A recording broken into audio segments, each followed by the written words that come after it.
Eres emprendedor. Tienes sangre de líder. Y eres dueño de tu propio negocio. Nosotros te ayudamos a que crezcas. Enchúlame el changarro 2016. Métete ahora a martadebaile.com. Checa las bases y convierte a tu compañía en una de las más grandes de México. Enchúlame el changarro 2016. A punto de transformar tu negocio. Especial del movimiento estudiantil de 1968 con Marta de Baile.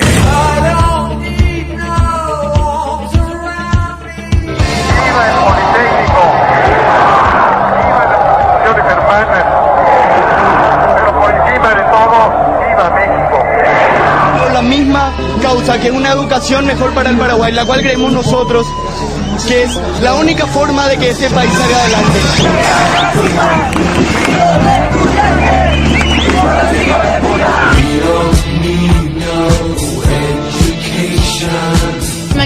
Nos manifestamos contra esos recortes que han hecho porque sus repercusiones nos afectan a nosotros, los estudiantes.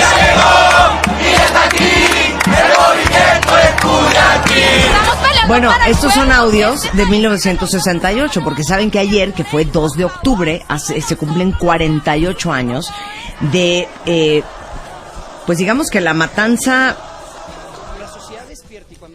de nuestra historia contemporánea más importante. El movimiento social en contra de este estado represor, en donde además de estudiantes de la UNAM y del Instituto Politécnico Nacional estaban profesores, intelectuales, amas de casa, obreros, profesionistas, y el 2 de octubre fue la gran matanza de la Plaza de las Tres Culturas en Tlatelolco. ¿Y quién mejor para darnos la clase que Alejandro Rosas, nuestro historiador, docente, investigador, escritor de varios libros? Lo más importante es amigo querido de este programa. Bienvenido, Ale. Gracias, Marta. Y les trajimos ahora sí que un testimonio de lujo, Félix Hernández Gamundi. Muchas gracias por estar aquí. Testigo presencial de los hechos del 68, y que de hecho estabas en el balcón del edificio Chihuahua en Tlatelolco cuando aparecieron estas luces de bengala y el ejército, los disparos. Gracias por estar aquí. Así es, Marta. Muchas gracias a ustedes por invitarme. No, y esta conversación hoy, cuentavientes, porque estas son clases, para que todos los que no tienen muy claro qué pasó en el 68, hoy les quede clarísimo. Es un tema que toma todavía más revuelo, porque el día de ayer Luis González de Alba, otro de los compañeros que estaban en ese balcón en aquel 2 de octubre del 68, ayer se quitó la vida. Alguien conocido tuyo, muy amigo, compañero, mío también, cercano. Más que conocido. Antes de empezar con la historia, dinos una cosa.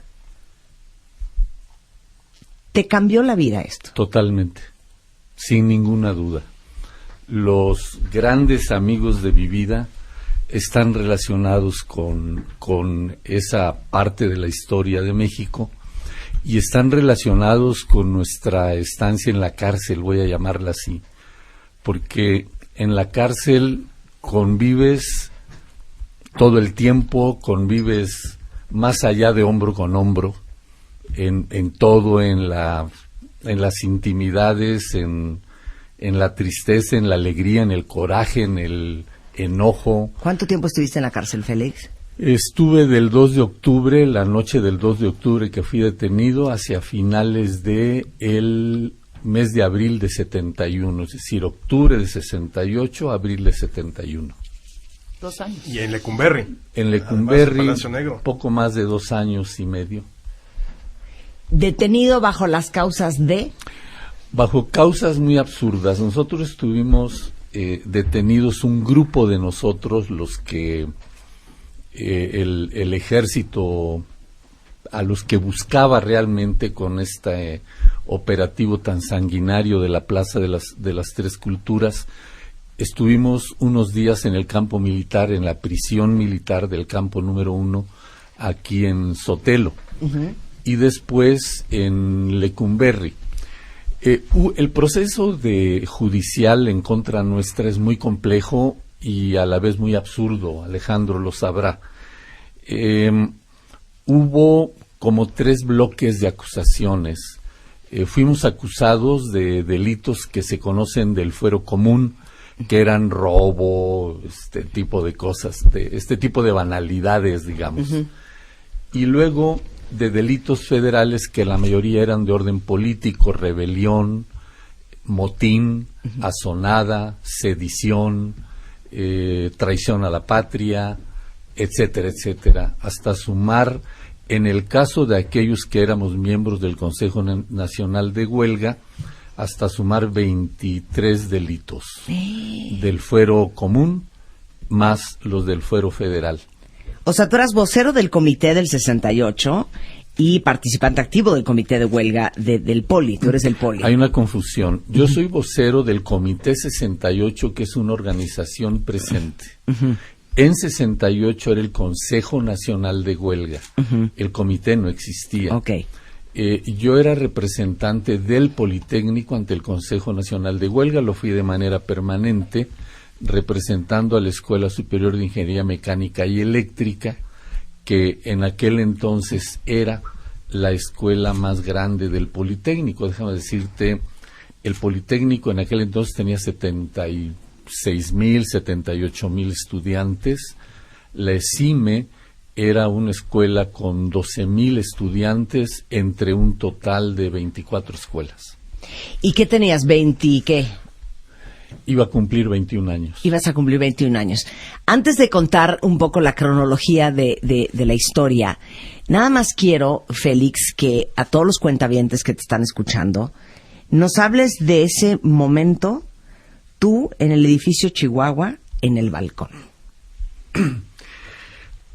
Un poco se me atora la garganta siempre al recordar esto, porque fíjense que nosotros llegamos a Tlatelolco el 2 de octubre con mucha confianza. Ese día por la mañana se había producido la primera reunión entre dos personajes representantes personales del presidente de la República, que eran Jorge de la Vega Domínguez y Andrés Caso Lombardo, que este último ya murió. Ellos representaban a Díaz Ordaz, y nosotros habíamos nombrado a 3 compañeros como representantes nuestros para ese primer contacto con la representación oficial, donde el propósito era establecer las reglas, las bases y lo que sería la ruta para el diálogo público que permitiría abordar la solución del pliego petitorio. Esos 3 representantes, uno de ellos era precisamente Luis González de Alba, el otro Gilberto Guevara Niebla. Luis González era el representante de la Facultad de Filosofía y Letras. Él estaba en la carrera de Psicología. El otro, Guevara Niebla, era de la Facultad de Ciencias de la UNAM, y el otro, Anselmo Muñoz, de mi propia escuela, la ESIME. Y el resultado de esa primera plática, de ese primer encuentro, era prometedor. Se llegaron a una serie de acuerdos. El más importante fue que se establecería efectivamente la mesa del diálogo y que al día siguiente habría una nueva reunión para avanzar en concreto sobre esto. El 3. El día 3 sería eso. Estamos en el balcón del 3er piso del edificio Chihuahua. Bueno, yo soy miembro del Consejo Nacional de Huelga, soy miembro de un órgano que era el órgano coordinador del Consejo Nacional de Huelga. No debía estar ahí. Había habido un acuerdo donde se habían nombrado comisiones y se dijo: los que no están en comisión, de preferencia que no acudan por si hay algún acto de represión. Sin embargo, no era una prohibición de estar. Yo decidí estar y estaba platicando con los compañeros, estábamos poniéndonos al tanto de lo que había ocurrido en esa reunión de la mañana, hablando de la reunión matutina del Consejo Nacional de Huelga, y todo se veía con alegría, se veía con optimismo, porque finalmente parecía que se comenzaba a ver una luz al final del túnel. Por eso digo, era un día de optimismo en medio de la tensión, porque en todos esos días, todo el tiempo estábamos con una tensión muy grande. De suerte que para todos nosotros fue una sorpresa cuando de pronto el orador que está comenzando a hablar, que es David Vega Becerra, un compañero del Politécnico, profesores, amas de casa, como dije al principio, estudiantes, todos niños, en la plaza, jóvenes, ancianos, y un hecho importantísimo, está de pronto entrando a la plaza dos contingentes muy importantes de apoyo al movimiento, que era el contingente de los trabajadores ferrocarrileros y de trabajadores electricistas de México, y en ese momento que está David Vega comenzando su discurso y que se va a informar de lo que había ocurrido en la reunión de esa mañana con los representantes del gobierno, aparecen las luces de bengala. De inmediato en el tercer piso aparecen estos personajes de los cuales hablan ustedes, jóvenes con pelo, con corte militar, con un guante blanco en la izquierda, gritando Batallón Olimpia. Nosotros no sabíamos quiénes eran. El primero en identificarlos fue precisamente Luis, que muy perceptivo, dice, son militares. A ver, pero espérame, están todos los estudiantes en la plaza. Está el ejército. No está el ejército, no se advertía presencia del ejército por ningún lado. Okay. Lo que se advertía era lo que estábamos acostumbrados, presencia policíaca, no en la plaza, no alrededor de la plaza, pero sí alrededor de la unidad habitacional Tlatelolco, pero era una vigilancia a la que estábamos acostumbrados y siempre era algún tipo de roce para entrar o transitar. Y entonces ustedes en el edificio Chihuahua voltean y empiezan a ver hombres vestidos de civiles, pero con corte de pelo militar, con un guante blanco en la mano izquierda. No en la plaza, en el balcón. Y abajo la fiesta. Abajo la fiesta, los ferrocarrileros entrando con sus matracas, que era tradicional en el sindicato ferrocarrilero, y la gente con los vítores recibiéndolos, y en eso ya aparecen las luces de bengala, aparecen los del guante blanco, y al unísono aparece el ejército sobre San Juan de Letrán, que es hoy el eje central, disparando sobre el edificio. Esa es la imagen. Yo observo unos primeros disparos hacia el edificio y hago así mis manos para indicar la dirección y el sentido de las armas largas del ejército, e inmediatamente es esta operación hacia la plaza. O sea, tiran para arriba hacia el edificio Chihuahua y después bajan hacia la plaza y empiezan a disparar hacia la plaza. Y entonces tenemos disparos cruzados en ambos sentidos, hacia la plaza, pero el ejército avanzando además. Es muy importante que ustedes tengan en cuenta, está la Plaza de las Tres Culturas y luego está la zona arqueológica, que operaría como una fosa, o sea, es una depresión, hay una diferencia de más de 2 metros en la altura, y el ejército salta por ahí, entra por la zona arqueológica y empieza a subir a la plaza, y hay un puente que une el eje central con la plaza, que es un pasillo, y por ahí también entra el ejército, y empieza a entrar el ejército por los lados, por los costados de la Plaza de las Tres Culturas, y los del Batallón Olimpia, que en un primer momento dicen Batallón Olimpia, comienzan a gritar, aquí Batallón Olimpia, no disparen, supuestamente dirigiéndose al ejército, diciendo no disparen, somos los mismos, no disparen, porque el ejército sigue disparando sobre el balcón y ellos, los del Batallón Olimpia, disparando sobre la plaza y supuestamente sobre el ejército. Eso no me consta, pero eso es lo que después ellos dijeron. Esa es la imagen. Híjole, bueno, es un honor tener a Félix aquí, porque bueno, finalmente es un protagonista de la historia, pero nada más para poner un poco en contexto a nuestros cuentavientes. Recordemos que el 2 de octubre ya es como el corolario de una serie de manifestaciones y de momentos de represión del propio gobierno al movimiento. El movimiento había estallado más o menos a finales de julio del 68 por una riña Que ese es totalmente comprobado, ¿verdad? Lo de los ciudadelos. Sí, los araños, los ciudadelos y... ¿Un encuentro de tochito? Es un encuentro de tochito que había 3, 4 a la semana. Y había 3, 4 riñas como esa a la semana. Y se calentaron los ánimos y llegó un grupo de granaderos a reprimir. Exactamente. Eso detonó...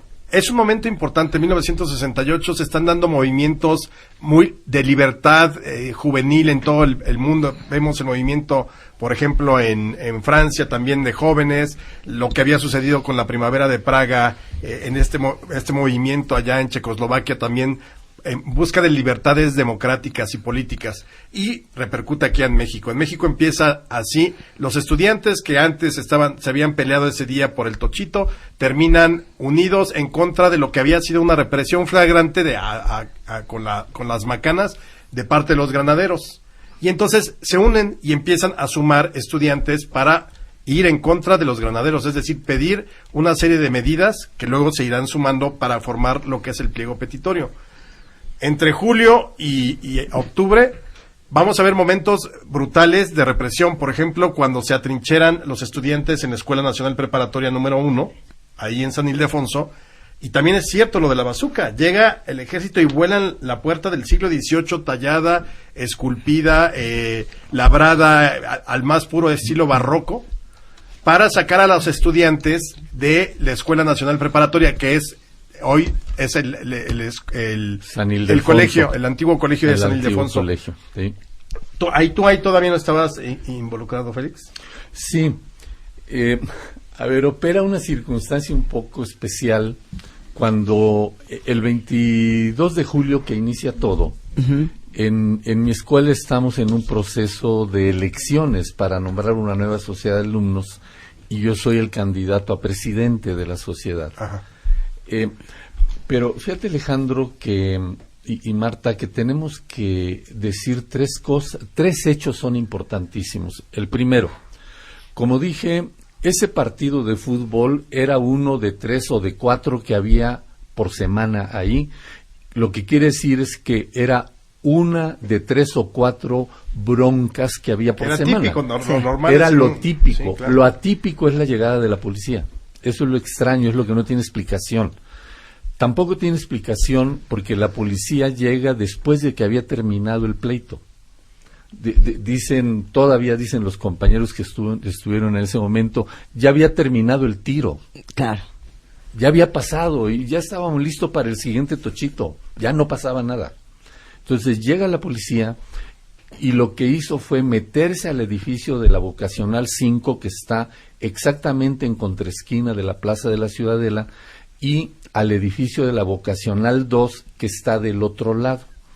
Y los muchachos de ambas vocacionales concluyen que es una represión en contra de ellos porque no son universitarios. Recuerden, en aquella época había una rivalidad tremenda entre Politécnico y universidad y se expresaba en los partidos de fútbol americano. Claro. Entonces se organizan los muchachos de estas 2 vocacionales del Poli y van a la Isaac Ochoa Terena, que está en la colonia Juárez, cruzando Bucareli.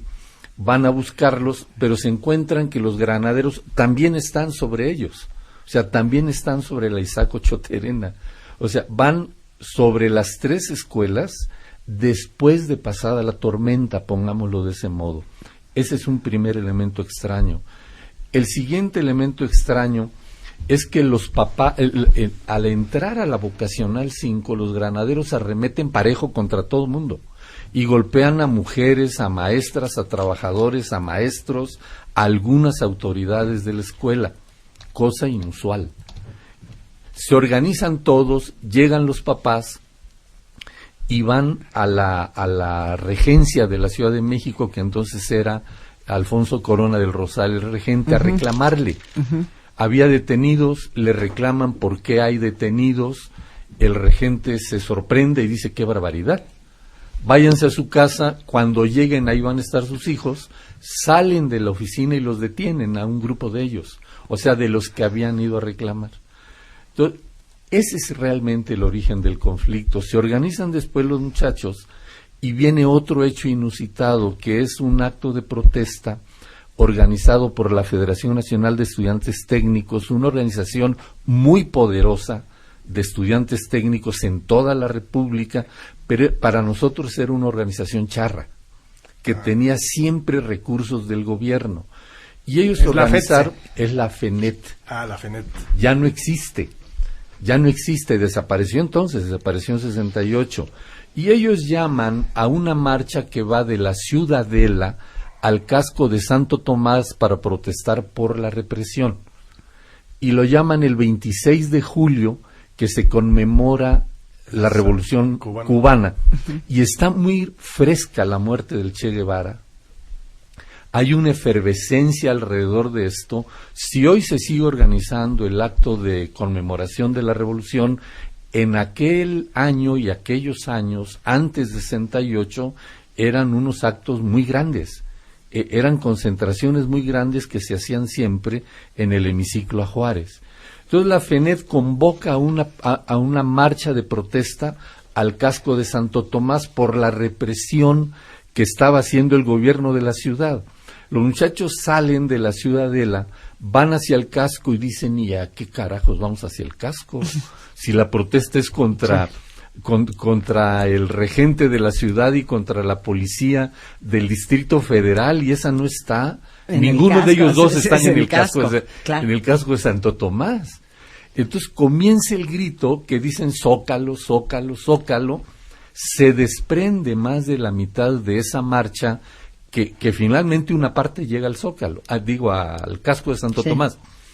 Pero la mayor parte se desprende, se va por Avenida Juárez, se encuentra con el mitin que estaba en el hemiciclo a Juárez de apoyo a la Revolución Cubana. Ahí se junta, hay un pacto, y dicen, oigan, pues nosotros los apoyamos aquí en el mitin del hemiciclo, si ustedes después nos acompañan al Zócalo, pues sale, va. Y entonces crece el contingente. Termina el acto de la Revolución Cubana ahí, y va todo mundo hacia el Zócalo. Y ahí es donde los granaderos y toda la policía impiden el paso hacia el Zócalo en el cruce de San Juan de Letrán con Madero y 5 de Mayo. Esas dos calles. Ahora, hay que mencionar, hoy lo vemos como muy normal que haya 17 manifestaciones en un día. Pero en aquel entonces era total y absolutamente extraordinario una manifestación de estudiantes que quisiera llegar al Zócalo. O sea, verdaderamente era algo inusitado, increíble, fuera de la lógica del Estado. Recordemos que además el gobierno de Díaz Ordaz se había caracterizado por reprimir otros movimientos como el de los médicos, como el de los estudiantes en Michoacán el año pasado, a los maestros.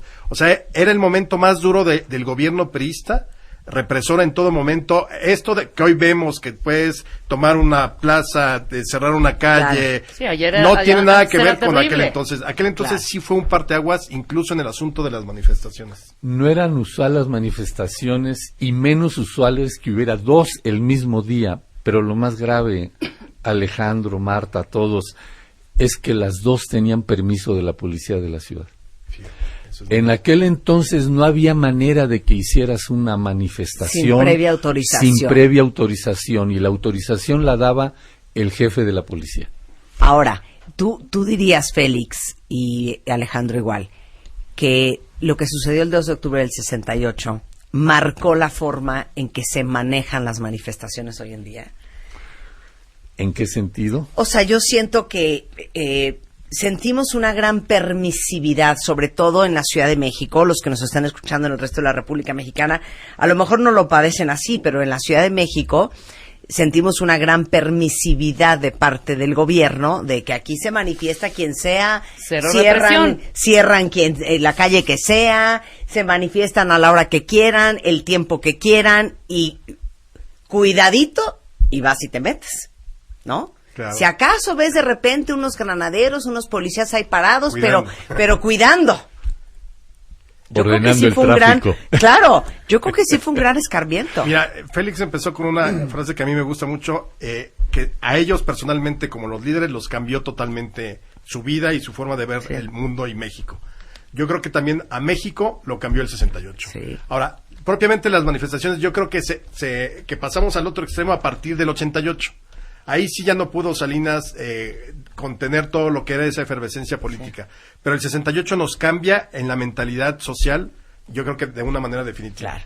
¿Qué estaba pidiendo, ahorita regresando del corte, te escuchamos, Félix, pero qué estaba pidiendo el Consejo Nacional de Huelga? ¿Cuál era el pliego petitorio? Y quiero tu verdadera opinión de qué crees que le pasó al gobierno ese día. Regresando del corte, no se vaya. ¿Cómo no? W Radio 96.9. Escríbenos. Radio, Twitter, Facebook, Periscope, wradio.com.mx y martadebaile.com. 360. Estamos donde estés. Y a las 12:09 de la tarde estamos en clase de historia porque ayer se cubrieron 48 años de la matanza de Tlatelolco, aquel 2 de octubre de 1968 que cambió la historia de este país, y está con nosotros evidentemente Alejandro Rosas, nuestro gran historiador de cabecera, y un gran invitado, y es un honor escucharte, Félix, porque Félix Hernández es uno de los pocos testigos presenciales de los hechos del 68 que todavía circulan por la vida, es hablando. Es un gusto compartir con ustedes. No, feliz de que estés aquí.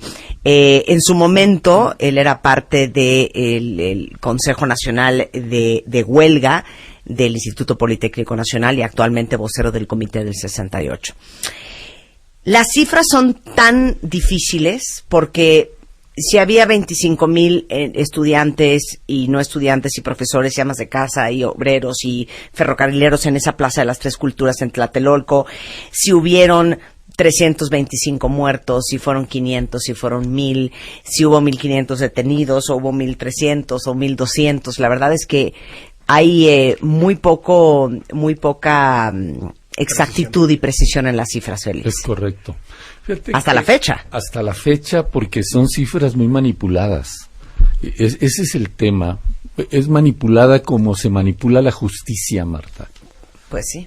Y que seguimos igual. Y seguimos igual. Oye, el presidente en aquel momento, Gustavo Díaz Ordaz, el secretario de Gobernación era Luis Echeverría. Les daba un poco de contexto a Alejandro Rosas antes del corte. Hoy en día, por lo menos en la Ciudad de México, no sé cómo estén en el resto del país, pero aquí en la Ciudad de México las huelgas y las manifestaciones son pan nuestro de todos los días. Así no era en el 68. Y mucho menos 2 huelgas simultáneamente, y mucho menos huelgas con esa cantidad de gente. Dicen que Gustavo Díaz Ordaz estaba muy asustado porque venían los Juegos Olímpicos y entonces decide terminar estas revueltas y estas huelgas y ordena la represión estudiantil. ¿Qué sientes tú, Félix, a la distancia? ¿Qué le pasó al gobierno? Bueno, yo pienso que el gobierno fue sorprendido tanto como nosotros. O sea, hay compañeros nuestros incluso que a la distancia dicen, es que veníamos trabajando desde años y meses antes y tal. Yo creo que quien diga cualquier cosa sí está adornándose. Creo que fuimos sorprendidos del tamaño de la reacción y creo que el gobierno también. Solamente que el gobierno fue completamente rebasado en su tradición y en su cultura tan autoritaria, fue rebasado con muchísima mayor razón. Tenemos que pensar que nosotros en 68 vivíamos en una sociedad que era muy autoritaria. No solo el gobierno era autoritario, no solo el Estado lo era, la sociedad era autoritaria, las familias lo eran, las escuelas eran muy autoritarias en la relación con los jóvenes en general, pero con las mujeres más todavía. Entonces, alguien en una ocasión, ahora ya no recuerdo quién fue el que dijo, 68 fue como un balazo en catedral. Es decir, ¿cómo se oye un balazo en catedral? Sorprende a todo mundo y es estruendoso. Me parece que eso es 68. Y otra figura que a mí me gusta es decir que 68, quizá el conflicto de la Ciudadela fue como alguien tirar un cerillo en la pradera, pero la pradera estaba cubierta de yesca seca y el país se incendió por eso, porque no es la huelga de la Ciudad de México. En la huelga de 68 aquí intervinieron todas las escuelas públicas del Valle de México, pero también las privadas, todas. La Ibero, el ITAM, Motolinía, Valle de México, todas esas que hoy conocemos, algunas muy grandes como privadas y otras no tan grandes, pero todas estuvieron y todas estaban representadas en el Consejo Nacional de Huelga. Pero tengan en cuenta otra cosa. El sistema educativo, el tamaño del sistema educativo que hoy conocemos no existía en 68. Hoy hay muchas universidades privadas que no existían, pero hay muchas universidades públicas que tampoco existían, o eran muy pequeñitas, o tenían una sola carrera y hoy tienen 20, y toda aquella demanda educativa que no estaba atendida en alguna entidad de la República se venía para acá. Entonces aquí, yo soy de Veracruz, y aquí nos juntábamos gentes de Veracruz, de Yucatán, Sinaloa, Chihuahua, Baja California, Coahuila y de todo el territorio nacional. ¿Qué pasó a la hora de estallar el movimiento? Que todos estos compañeros iban y venían a sus lugares de origen, y entonces allá comenzaron a surgir los mismos movimientos igual. En la universidad, que sí había con el tamaño que fuera, pero también de niveles medio y medio superior, quiero decir secundarias y preparatorias. Bueno, eso sucede en 68, entonces toma a todo mundo por sorpresa. Aquí estamos hablando de una concentración de 25,000 personas en la Plaza de las Tres Culturas el 2 de octubre, pero como dijo Alejandro, el movimiento había iniciado con una serie de movilizaciones que no eran usuales. Sí. Por ejemplo, el 27 de agosto. El 27 de agosto hay una marcha que es gigantesca. La Ciudad de México, recuerden, y aquí le pediría ayuda a Alejandro, pero en aquel año tenía 3,5 millones de habitantes. Y de pronto tienes una marcha donde está el Zócalo lleno a reventar sin que quepa una persona más, y todavía los contingentes están sin poder salir de la explanada del Museo de Antropología en Chapultepec, porque no hay modo de caminar sobre Reforma, ni Avenida Juárez, ni 5 de Mayo, ni Madero. Eso que acabas de decir, creo que te da un contexto a todos los que estamos escuchándote, Félix, impresionante. 25,000 personas más todas las que se iban juntando en una ciudad de 3 millones sería, y necesitamos ahorita un matemático, 120 millones de personas es como tener una manifestación de, ¿qué? 500,000, 750,000 personas hoy en día. No hay gobierno al que no le dé pavor. Y peor que algo eso, de ese tamaño, ¿no? Y peor, claro. Estás hablando de 40% porque ahorita de la dices población 25,000 personas en el Zócalo, son 3. Claro. Porque somos 120 millones de habitantes. Exacto. Pero imagínense ustedes, 22 en la Ciudad de México, ¿no? Actualmente. 22 en la Ciudad de México. Sí. Bueno, 22 millones contra 3 millones. Pero además piensa también en que el gobierno no estaba acostumbrado a eso. Claro. O sea, era algo verdaderamente inusitado, porque lo que había hecho con ferrocarrileros, maestros y todo, era reprimirlos, y aquí en este caso era los estudiantes, o sea, era un sector totalmente distinto a los sindicatos, a los obreros, a los movimientos ferrocarrileros. Claro. Pero fue tan impresionante, o sea, fue tan sorprendente para el gobierno que ahorita si podemos comentar con Félix el pliego petitorio. O sea, hoy dirías, esto era casi ingenuo, o sea, era una cosa... O sea, mi vida, Félix. El pliego petitorio era libertad a los presos políticos. Correcto. Derogación de los artículos 145 y 145 bis del Código Penal, que era el delito de disolución social y sirvieron de instrumento jurídico para la agresión sufrida por los estudiantes. Correcto. La desaparición del cuerpo de granaderos, que los agredió en esa trifulca, en el Tochito. La destitución de varios jefes de policía, la indemnización a los familiares de todos los muertos y heridos desde el inicio del conflicto y el deslindamiento de responsabilidades de los funcionarios culpables de los hechos sangrientos. Y diálogo público. Eso era todo. Eso era todo. Era tan resolvible. Total. Eso es exactamente el punto, Marta. Ese es el punto. O sea, aquí no dijeron que renuncie Díaz Ordaz, que renuncie Echeverría. No estaban pidiendo el cambio de sistema económico, ni de régimen político, ni de educación una gratuita, revolución nada. socialista, nada. Era increíblemente A ver, sencillo, sí, claro. y la incapacidad del gobierno de poder sentarse a negociar estas cosas que hoy lo hemos visto cómo lo han... Este Claro. tipo de cosas las hemos visto Sí. 10 veces en los Claro. últimos años. A ver, Félix, estás parado en el balcón del edificio Chihuahua. Entra el ejército, empieza a disparar. ¿Qué ves desde arriba? Yo lo que veo desde arriba es compañeros cayendo al piso, sangre fluir, gritos, una masa tratando de protegerse, desplazándose, otros tratando de ayudarlo a ayudar a esa masa a no correr, nosotros mismos en el primer segundo diciendo en los micrófonos, compañeros, no se muevan, no corran, es una provocación, no va a pasar nada, porque no lo creíamos. Y siento frío en este momento en mi cuerpo porque no lo creíamos y de alguna manera también fuimos responsables de eso, de decirle a la gente no corran. Pero el temor nuestro es que los movimientos intempestivos de masas grandes de gente generan más muertes que cualquier otro caso, que cualquier otro evento, y es lo que no queríamos. Pero inmediatamente después fuimos incapaces de seguir en eso, porque a partir de unos pocos segundos después de iniciada la balacera, el ejército estaba con las tanquetas encima de la plaza disparando sobre el balcón, disparando sobre nosotros, y no había manera, no había manera de mantenerse.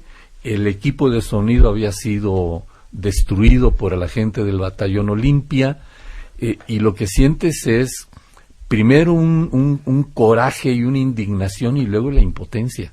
¿Y qué hiciste? Y es, bueno, de pronto ya no había nadie en la plaza. Aquello tarda unos minutos y el ejército se encarga de empujar a la gente y la sacan por la parte de abajo del edificio.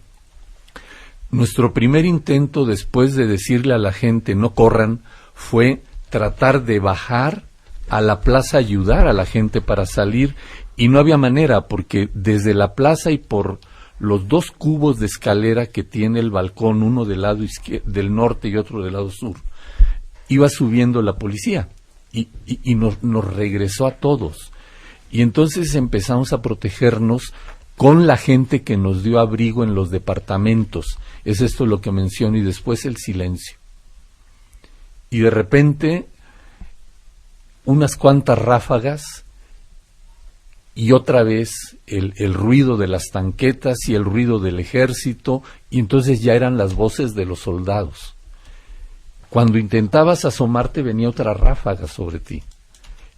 Era ya noche, llovía un poco, y tú movías una cortina de una ventana y la ráfaga era instantánea sobre ti.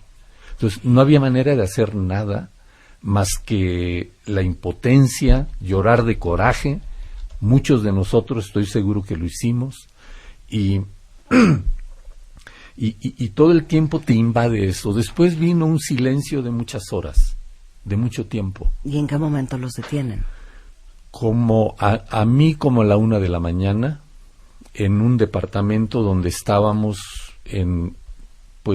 casi todos los miembros del consejo que habíamos estado en el balcón, en un departamento en el 5º piso, donde les doy nombres. O sea, ahí nos detuvieron a Gilberto Guevara Niebla, a Luis González de Alba, a Miguel Eduardo Valle Espinosa, el búho que tú conoces, ya murió, a David Vega Becerra, a Pablo Gómez, en fin, y a otra lista de compañeros. Y se los llevan detenidos ilegalmente. Ilegalmente nos detiene ahí entre el ejército al departamento, como dije, sin orden de cateo, sin orden de detención, sin nada.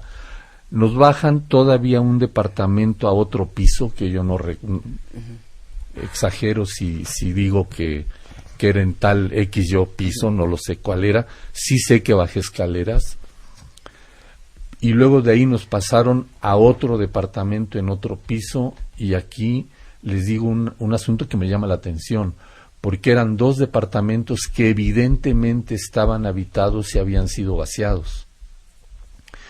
Con lo cual, nosotros, reconstruyendo los hechos, lo que queda claro es que había habido una preparación para el hecho.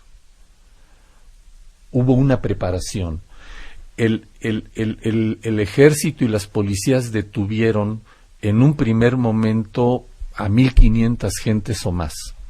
A los que detuvo en el edificio Chihuahua nos llevaron al campo militar.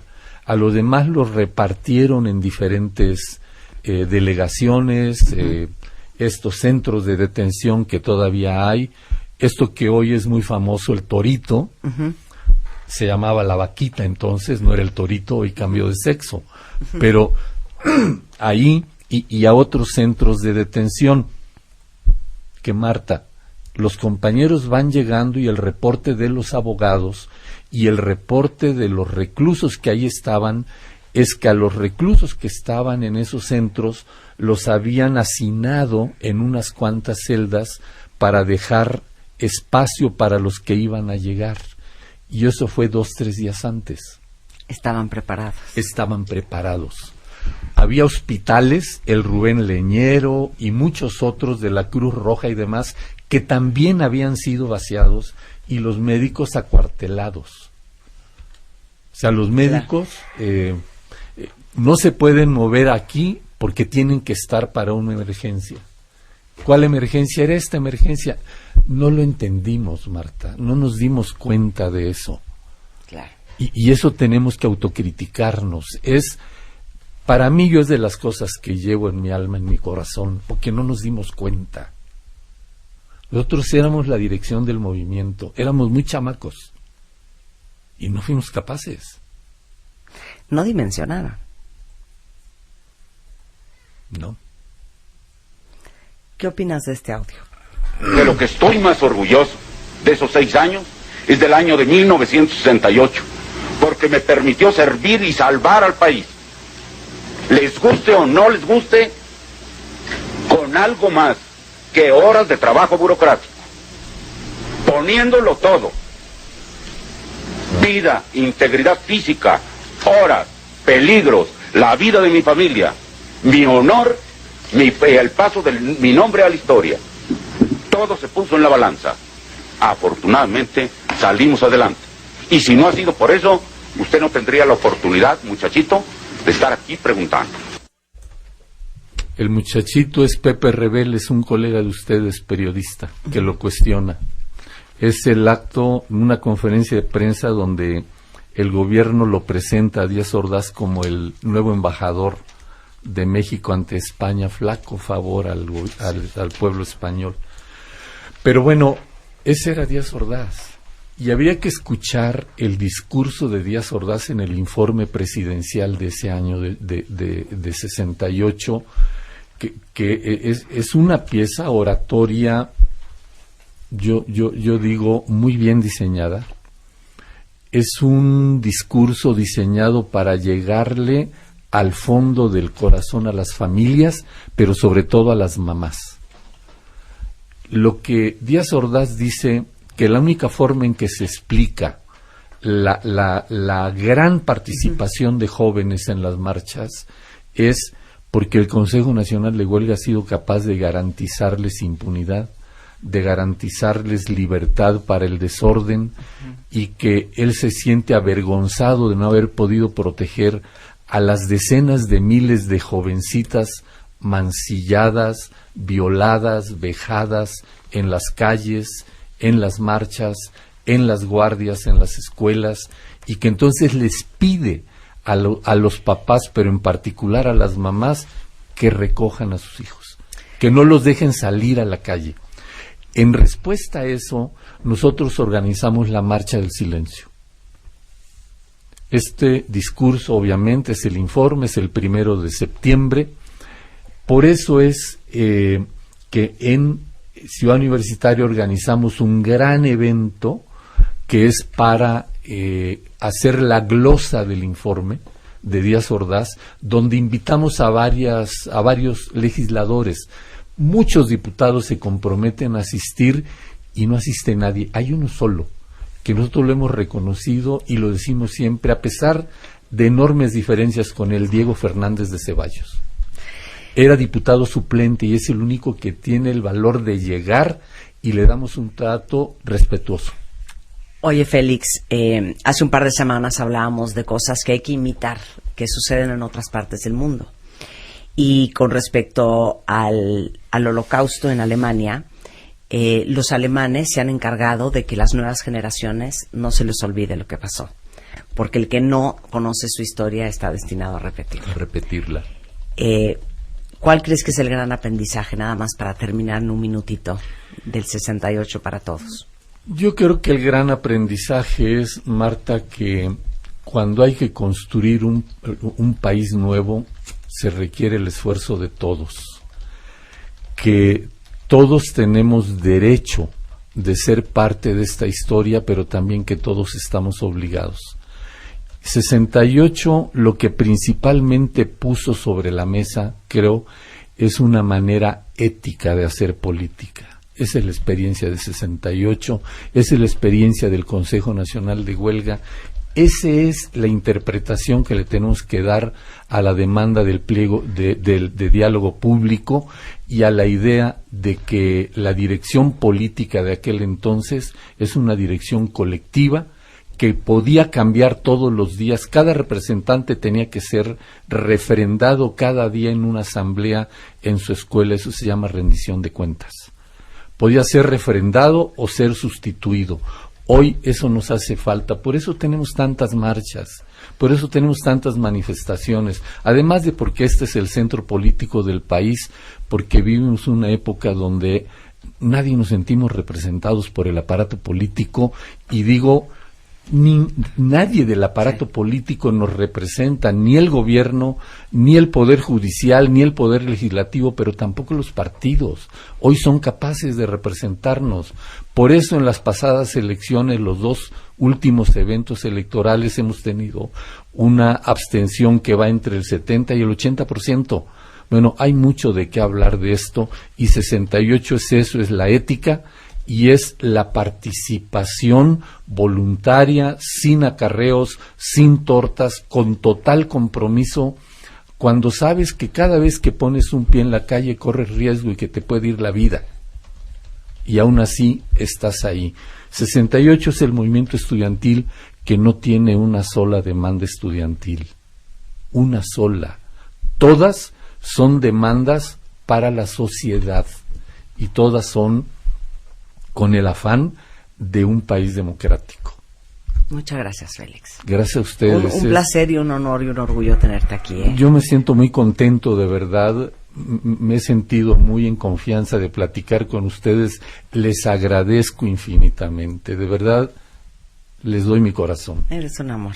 Félix Hernández Gamundi, testigo presencial de los hechos del 68 y, en efecto, parte del Consejo Nacional de Huelga aquel año. Muchas gracias, Félix. Gracias a ustedes. Ahora sí que te quedaste sin habla, Bueno, yo Alejandro estoy Rosas. más emocionado porque sí, además es protagonista y testigo de la historia.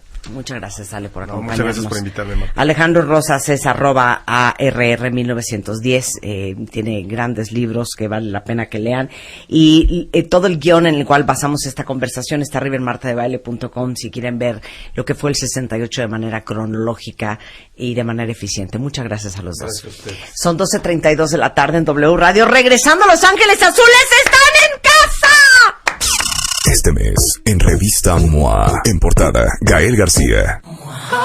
Cómo ser un mexicano chicón. 156 razones para sentirnos orgullosos como mexicanos. Descubrimientos, naturaleza, gastronomía y ser uno de los países más felices del mundo.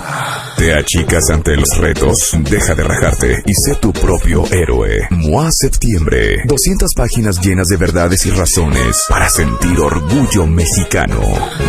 Una revista de Marta de Baile.